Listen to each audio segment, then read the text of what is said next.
ఇది జీలకర్ర బెల్లం. ఇవి రెండు వేరు చేయలేనంతగా కలిసిపోతాయి. పెళ్లి తర్వాత భార్యాభర్తలు కూడా జీవితాంతం అలా కలిసి ఉండాలని ఇవి తలపై పెట్టిస్తుంది.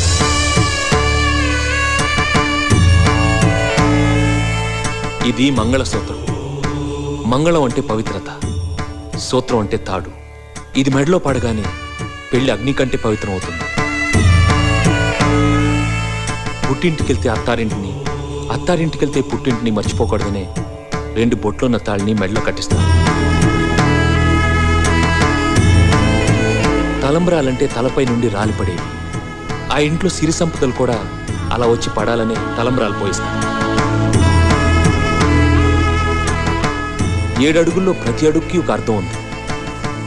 ఒకరి వెంట ఒకరు 7 అడుగులు నడిచి 6వ ప్రాణంగా 5వ తనాన్ని మూటగట్టుకొని 4 దిక్కుల సాక్షిగా 3 ముళ్ల బంధంతో 2 జీవితాలు ఒకటయ్యేదే పెళ్ళంటే.